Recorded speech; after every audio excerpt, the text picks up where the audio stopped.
Oke, pelajaran kedudukan dua lingkaran. Nah, sebelumnya ada 4 macam kedudukan lingkaran. Yang pertama adalah saling berpotongan. Saling berpotongan itu ada 2, yaitu berpotongan di dalam dan juga berpotongan di luar. Yang membedakan di dalam dan di luar itu adalah titik pusatnya. Kalau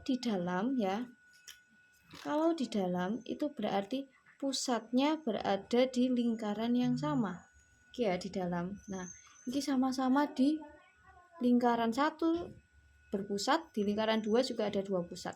Sementara yang di luar lingkaran, mereka hanya berpotongan, tapi pusatnya berbeda. Gitu. Nah, terus bagaimana cara kita tahu suatu lingkaran itu saling berpotongan? Nah, kita harus menghitung ini. Jarak pusat lingkaran 1 dengan lingkaran 2, yaitu titik pusat ya, titik pusat, 2 titik pusat, sama jari-jari lingkarannya nanti dikurangi. Terus nanti dia memenuhi yang mana? Memenuhi tanda-tanda yang mana? Apakah sama dengan ataukah kurang dari, lebih dari, itu ya. Oke, itu tadi yang saling berpotongan. Terus ya iki mau tahu titik singgung nanti ya. Nah, terus ada lingkaran yang saling bersinggungan. Jadi apa sih Mbak maksudnya saling bersinggungan? Dia hanya menyenggol aja. Sementara kalau yang saling berpotongan, ini kan dia memotong garis ini. Si hijau dia memotong si biru. Nah, sementara kalau bersinggungan ya wis cuman nyenggol samping-sampingnya deh. Samping-sampingnya aja. Nah, kalau ini ada 2 macam juga, yaitu di dalam dan di luar. Yang membedakan apa? Sama, yaitu pusat kedua lingkarannya berada lingkaran yang sama. Jadi kalau pusatnya ada di lingkaran yang sama, ya, itu berarti pasti di dalam. Entah itu bersinggungan di dalam maupun berpotongan di dalam. Nah, itu contohnya bersinggungan di luar. Tuh, sama ya. Jadi pokok selama itu di luar, berarti pusat lingkaran berada di lingkaran yang berbeda, kayak gini gambarnya. Tapi kalau di dalam dia di lingkaran yang sama. Oke, terus ada yang ketiga itu adalah saling lepas. Jadi maksudnya saling lepas ki lepas-lepas aja, dia nggak bersentuhan, nggak berpotongan loh. Ini nggak menyentuh ya. Syaratnya adalah yang ini. Terus ada yang namanya lingkaran yang konsentris berpusat. Jadi nanti dia adalah memiliki pusat yang sama, namun jari-jarinya beda. Mungkin yang lingkaran pertama ini 2, terus lingkaran yang pertama 2 cm jari-jarinya, terus lingkaran keduanya 3 cm. Tapi dia titik pusatnya sama. Jadi jarak antara titik pusat 1 dengan titik pusat 2 adalah sama dengan 0. Oke, terus gimana Mbak cara menentukan kedudukan 2 lingkaran? Nek kecepatan sampean atur kecepatannya nang YouTube. Oke, cara menentukan kedudukan 2 lingkaran. Nah, pertama, jika diketahui titik pusat dan jari-jari dan yang ditanya itu yang ditanyakan itu hanya kedudukan, tidak ditanya titik singgungnya. Berarti cuman tinggal ngitung pakai cara-cara yang ada di sini. P1, P2, P1, P2, R2 itu ya. Ini saling berpotongan, iki. Nah, contoh ya. Tentukan kedudukan 2 lingkaran dengan berpusat 1,3 dan 26, jari-jari berturut 5 dan 10. Ya wes, tinggal dimasukkan ya. Iki maaf ya, lupa Mbak Alma. Iki adalah rumus mencari jarak titik pusat. Nah, jadi iki dicari dulu jarak titik pusatnya berapa, wes ketemu 3,16. Terus dihitung R1 plus R2, R1 min R2 itu berapa. Terus dia memenuhi yang mana? 3,16 sama minus 5. Ternyata karena dia minus ya, berarti kan lebih banyak 3,16. Jadinya dia lebih memenuhi ke saling berpotongan.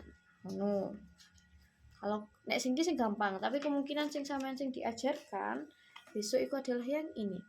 Cara menentukan kedudukan dan titik singgung. Nah, kalau kedudukan itu berarti kita memperhatikan determinannya. Kok determinan sih? Diskriminan, maaf. Memperhatikan diskriminan. Diskriminan itu kan rumusnya D sama dengan B kuadrat minus 4AC. Diskriminan. Kalau hanya ditanyakan kedudukan, ini hanya kedudukan. Tapi kalau juga ditanya titik singgungnya, berarti kita pakai cara yang ini. Mengetahui titik singgung, 1 kurangi persamaan lingkaran 1 dan lingkaran 2. Nanti hasilnya dipakai X sama dengan apa, atau bisa pakai Y sama dengan apa. Terus masukkan hasil kurang persamaan ke salah satu persamaan lingkaran. Jadi nilai X sama dengan AX plus C, AY plus C ini akan disubstitusikan, dimasukkan ke nilai X dari salah satu persamaan lingkaran. Terus yang ketiga, cari nilai X atau Y. Iki tergantung, seandainya yang dipakai iki X ya, berarti ya wis pokoknya pakai rumus ABC ini lagi. Terus tinggal menentukan Y. Jadi caranya hampir sama kayak yang garis polar itu. Sangat ribet. Oke, contoh ya. Tentukan kedudukan dua lingkaran. Nih, lingkaran pertama X kuadrat plus Y kuadrat sama dengan 9. Lingkaran kedua iki. Ditulis dulu, diketahui. Nah, kemudian dikurangi persamaan lingkarannya. Lingkaran 1 dikurangi dengan lingkaran 2. Ingat ya, harus dikurung. Terus habis itu minus ini kali iki, kali iki. Jadi minusnya dikali-kali. Sampai iki wis ya, setelah ini dikali-kali hasilnya iki baru diurutkan. Diurutkan C. X kuadrat gembul X kuadrat, Y kuadrat gembul Y kuadrat, terus X gembul X, Y gembul Y, terus yang gak ada X-nya gembul sesamai ya. Terus nanti hasil lagi 6X plus 6Y minus 18. Tinggal dibagi 6. Bagi 6 jadi X plus Y. Kan karena ini semuanya masih bisa dibagikan. Iki 6 bisa bagi 6, 18 bisa bagi 6. Makanya dibagi 6 biar sederhana, biar nanti ngitungnya gampang. Jadi ini X plus Y minus 3 sama dengan 0. Ya, diubah ke bentuk Y sama dengan atau X sama dengan. Di sini Mbak Alma pakai Y sama dengan. Y sama dengan, jadi ini pindah ruas ke sini, X-nya juga pindah ruas ke sini. Jadi ditinggalkan Y-nya saja di ruas kiri. Y sama dengan 3 min X. Nah, wis ketemu kan Y sama dengan 3 min X, disubstitusikan atau dimasukkan ke salah satu persamaan. Iki X kuadrat plus Y kuadrat minus 9 sama dengan 0. Nah, Y-nya karena kita dipakai Y-nya diganti 3 min X kuadrat. Jangan sampai lupa ya, kuadrat. Berarti 3 min X dikali 3 min X. Iki caranya ya wis. Karena kuadrat berarti iki pucuk kali pucuk ya. Kali iki, ini juga kali iki. Wis, iki hasilnya adalah X kuadrat minus 6X sama dengan 0.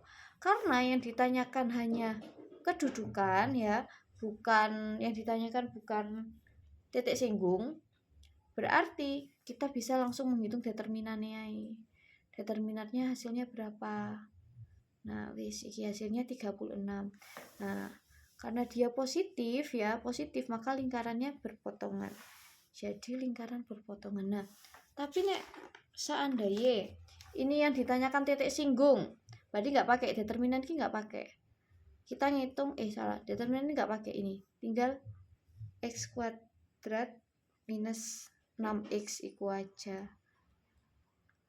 Kita pakai cara sing iki, habis substitusi persamaan, masukkan hasil kurang persamaan ke satu persamaan lingkaran. Kan udah dimasukkan. Cari nilai X atau Y. Nah, karena iki kuadrat ya, iki ya, iki nek mencari titik singgung. Sebenarnya Mbak Alma wis gawe iki soal lainnya mencari titik singgung.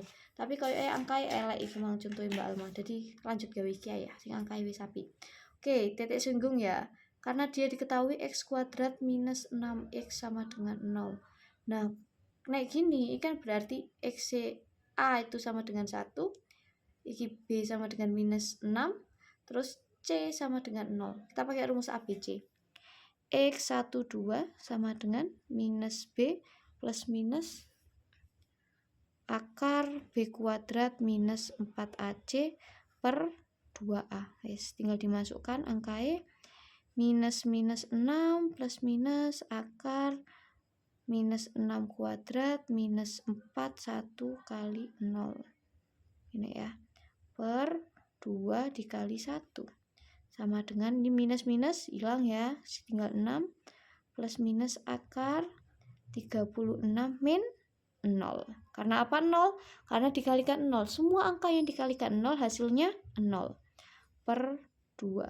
Sama dengan 6 plus minus akar 36 per 2. Jadi sama dengan 6. Akar 36 itu 6 per 2. Ini X1, X2. Nah, terus untuk menghitung X1, X2 ya. Oke, X1 sama dengan 6 plus 6 per 2. Jadi sama dengan 12 per 2. Berarti sama dengan 6. Terus X2 sama dengan 6 dikurangi 6 per 2. Sama dengan 0 per 2. Kalau 0 dibagi 2 itu sudah pasti hasilnya 0. Oke, sekarang menghitung Y1. Kan ini X, ini Y. Dari mana Mbak ngitung Y-nya? Dari ini. Dari persamaan yang pertama. Y1 sama dengan 3 min X sama dengan 3 minus 6 sama dengan minus 3. Berarti titik singgung yang pertama adalah 6, minus 3. Ya, titik singgung pertama. Sementara titik singgung yang kedua itu sama dengan, dihitung dulu, 3 min X, 3 dikurangi 0 sama dengan 3. Berarti sama dengan 0,3. Oke, selesai. Ini untuk mencari titik singgung.